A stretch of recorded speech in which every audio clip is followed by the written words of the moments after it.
First this morning on the front pages, there are reports that Chancellor Rachel Reeves has unlawfully rented out her family home. Joining me to discuss this and the other top stories today is former Tory Minister Michael Gove and ITV entertainment reporter Rishi Davda. Good morning, gentlemen. Good morning. Lots to get through. Rishi, will we start with the latest then, the front pages? Yes, Rachel Reeves has broken housing regulations by renting out her home without a licence, and it pertains to her putting her family home on the rental market when she moved into 11 Downing Street. Now, these rental licences apply to most private residential properties and cost about £900 and cover 5 years. So last night she referred herself to the independent ethics advisor and had to admit her error to Sir Keir Starmer, the Prime Minister. She's apologised, she has gone after getting the licence, and the Prime Minister has dismissed any calls for a potential investigation being needed. But it's the first of not the first of a few hiccups in recent times. Rachel Reeves had to apologise for getting free tickets to a Sabrina Carpenter concert, or at least justify getting those free tickets. And in July was seen crying at Prime Minister's questions. There's been a few things recently, and not what she needs before a budget coming up next month. Of course. I mean, it does sound slightly like an oversight, but unfortunately, Michael, you know better than we do, in the world of politics, and when you're putting yourself out there, certainly in her role, you kind of really have to be wider than wide. It's very, very difficult. It is incredibly difficult for people in the public eye. Now, obviously, sympathy is limited for someone who lets out a £1 million home and is making money on it while they've got their own grace and favour residence. But I do sympathise with her. Something similar happened to me. I got a free ticket to a QPR game, and I registered it late. Now, some people would have thought that actually going to watch QPR play would be punishment, not something you would necessarily want. Not something you necessarily want to post about. But there are so many rules now that it is entirely possible for someone, particularly a busy minister like the Chancellor of the Exchequer, to fall foul of them. But this is the criminal law, and it was brought in to deal with rogue landlords. And Rachel had written in her own newspaper in Leeds, which is where she's the MP, that they should bring in a similar scheme to deal with rogue landlords there. So it's difficult to claim ignorance. I think on this occasion, it's probably right that we just say, look, mistake, let it pass. But there'll be lots of people who will think, hey, if I made a mistake like that, I wouldn't find the authorities so forgiving. Yeah, I think that's what will resonate with the general public, really, isn't it? And you think, but you are also the Chancellor, so yes. I kind of am hoping you know all the rules. Yeah, I think it reminds me of what happened to Angela Rayner earlier in the year, where she had to stand down as a Deputy Prime Minister over not paying enough tax of her property in Hove. And I think when you are in such a public position, accountability is sky high. And so, yeah, you can't fall foul of these sorts of things. I think the difficulty that Angela Rayner had is it was a very complicated case because it involved her taking some money from her home in Manchester that she'd put into trust for her son, who's living with a disability. So there was natural sympathy. But it looked as though she was trying to pay less tax. And in a way, it's clearer when we all have to file our returns with HMRC, when someone, a government minister in particular, who said that we should all be paying more tax, has apparently been dodging tax herself, even if she says it's a mistake. That hits home. This situation, I think, seems more complicated, but it puts the pressure, exactly as Rishi says, on the Chancellor. We've got the budget coming in just 3 weeks' time, and if Rachel Reeves puts taxes up, particularly on houses, if council tax goes up, then the risk of hypocrisy could damage her and the government even further. Yeah. Do you miss it, Michael? No, God, no. I mean, I really enjoyed being a politician, but the one thing I did not enjoy is the fact that while it sometimes seems as though there are, one rule for them and another rule for the public, actually, if you're in politics, you do have to be whiter than white. I remember during COVID when we had all of these restrictions, really necessary restrictions in order to stop the virus spreading. As a politician, you had to think, OK, I've got my one licensed hour of exercise a day. I've got to be really careful, because if I'm found to be a hypocrite, then confidence in the whole system fails. Yeah. So we saw that unfold in many respects. we Unfortunately, did Michael. vividly with that camera and Matt Hancock. The image that lingers in so many people's minds. But the key thing is, I think the public will say, look, if you politicians think that these rules should apply to us, you've got to observe them yourselves. And in a way, it's a lesson to politicians. Don't over-regulate every single aspect of life and turn people into criminals just for forgetting something. Don't lose touch with the normal person is exactly that. Sort of similar worlds, politics to celebrity traitors. Yeah, I did. Seamless transition. It's absolutely. Spoiler alert, if anyone is trying to they've missed it last night, I'm really sorry. We're all talking about it this morning. I'm just warning you now. And it was a huge night for the faithfuls. The faithfuls finally caught and banished a traitor.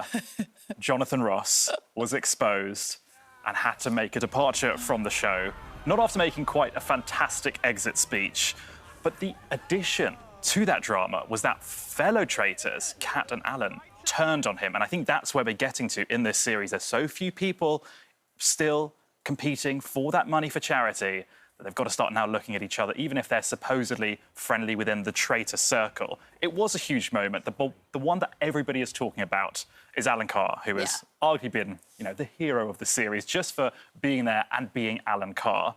We can have a look at his reaction to the challenge yesterday, which had lots of people laughing online. I laughed out loud at that last night. Shut up! we were talking in the office recently and think there should be a petition to have Alan Carr appear on every celebrity version of every TV show just in a existence. walk-on party. Just because he's great value and people love having him there. There was so much drama later in last night's Celebrity Traitors that you could almost forget that we saw a face-to-face murder at the beginning of the show with Lucy Beaumont finding the end of her time and having to face those three traitors. Yeah. She wasn't best pleased. No. Jonathan Ross took it in quite a joyful, almost flippant way, and then had his comeuppance later in the programme when he was himself voted off. But it is fantastic. I just hope it hasn't peaked too soon. We've got the final, I think it's next Thursday. Yes, it must be, yes. Hopefully we've got more to come. Oh, gosh, absolutely. It's just that face-to-face, the round table thing, that's the bit that would put me off doing it. It's so intense, and apparently it takes quite a long time to film that section as well, so we're only seeing the shortened version of that. I can only imagine what it must be like. It's very difficult to have those conversations that, I don't trust you, I don't believe what you're saying, and I'm going to vote you out. It's horrible. No, and you have people like David who said, before voting for Stephen, I love you, Stephen, you're a genius, and still voting for him. Now, everyone understands it's a game. Everyone understands that it's an exercise in trying to outplay and outmaneuver the others. But you can't help feeling it in your heart, as Lucy clearly did when she discovered that Kat was a traitor. Yeah. And I think Kat has been the person who has most successfully appeared to be travelling undercover.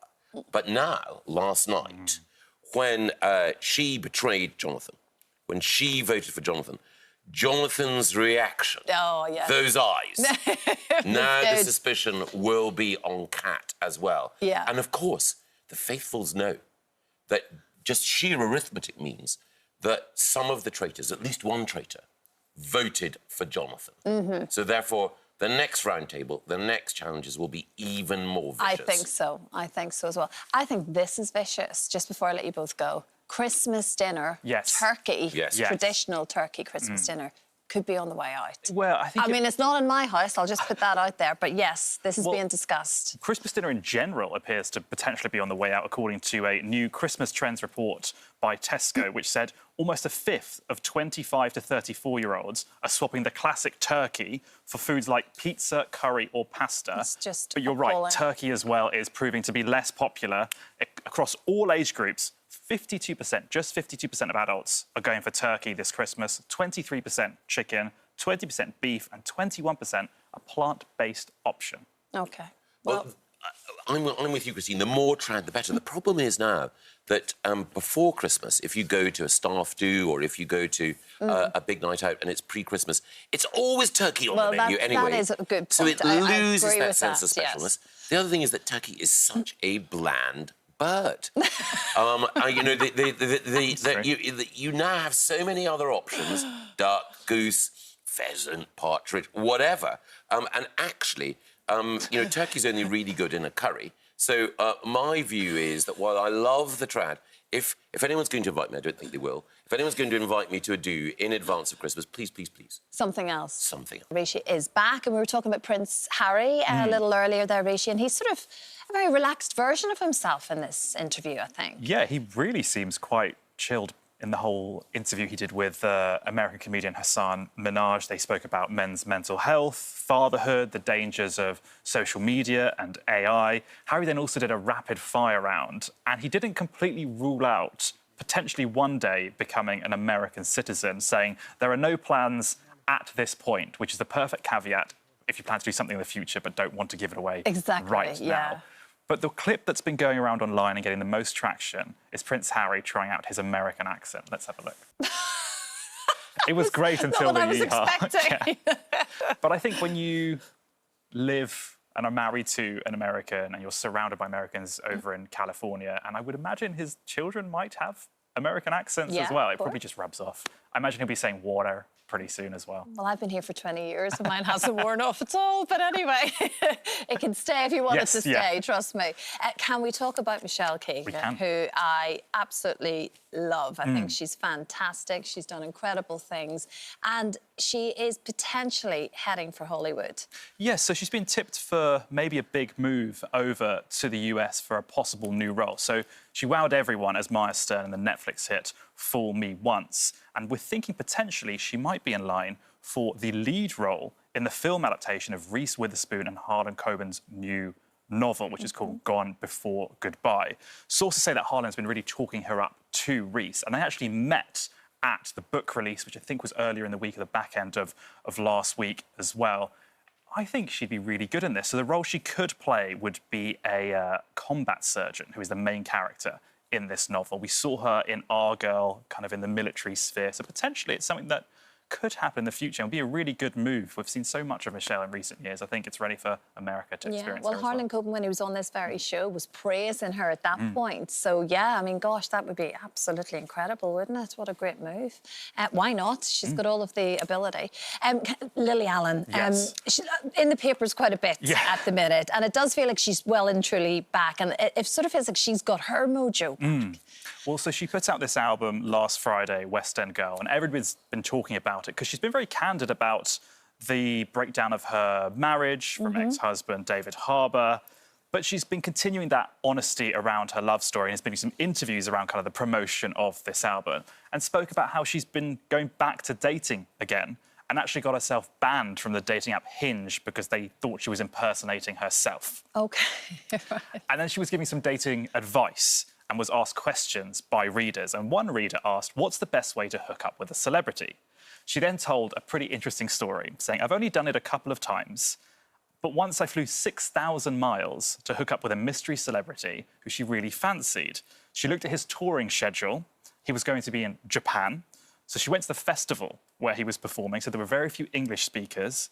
And it was apparently a successful hookup. And we have no indication at all. No, I imagine there are plenty of Lily Allen fans who are going back through previous touring schedules of who performed in Japan. It's probably not that difficult to figure that out, in fact, but So I think that's the way to do it. dedication to the cause, If you want to end up in a relationship with a celebrity, book a flight, find a touring schedule, and it will definitely happen. Well, you know, that's what she's saying. Why not? But yeah, she is putting herself back out there, certainly. And I think, like I say, her confidence is sort of coming back again because she has been very vocal and candid about what's happened in her life. Yes, yeah, I think also people identify with that now. I think when we think about the number of podcasts that exist. That's right, yeah. And how fandoms increase once people really open up and kind of let you behind the surface exterior. I think maybe 2-3 decades ago, the idea of celebrity was red carpets and awards ceremonies, and that was kind of it. That was all we got. But now with social media and now bridging into the podcast world, you kind of get fans by being as open and honest as possible. Yeah, very much so. This is such a moment for me and takes me back to my youth. A telly icon. There is no other way of describing Mr. Blobby. Yes. Mr. Blobby is back. Lots of viral clips at the moment of Mr. Blobby on TikTok and on Instagram. Obviously, originally featured in a Saturday night variety show, Noel's House Party, which was on BBC One. But apparently, the character's owners, Unique Television, have lodged paperwork to protect the trademark of Mr. Blobby ahead of what could be a triumphant return. So we're expecting maybe some promotional appearances and some TV spots. I hear there is a presenting job on offer at Strictly Come Dancing. Yeah, too. Yeah, could be a fantastic fit. But Mr. Blobby's iconic. I think everybody thinks back to their childhood. Oh, yes. And Mr. Blobby's a big part of that. Absolutely, yes. Bring back the Blobby. That's what I think. Very quickly, before you go, Rishi, I'm a Celeb. The trailers have started. 'Tis the season, as it's telling us already. What do we know so far? So we know that the rumour mill starts as soon as the previous series finishes about who's going to be going in next time. And there's some more names circulating. For soap fans, Lisa Riley could potentially be one of those heading for the jungle. We believe she might be the camp motivator. Lots of names from the sporting world too. Tommy Fury, Wayne Rooney and Alex Scott, all potential contenders to be heading down under. Jules Oliver, another one who could potentially be good. Oh, yeah. Especially when there's a need for a camp chef. Absolutely. And Ruby Wax as well. Oh, she'd be brilliant. Oh, it's going to be another great series, isn't it? Thanks so much, Rishi. Good to see you. Hi there. Thanks for watching our YouTube channel where we upload new videos every single day. You can click here if you're interested in this video or head to the homepage for some more amazing content.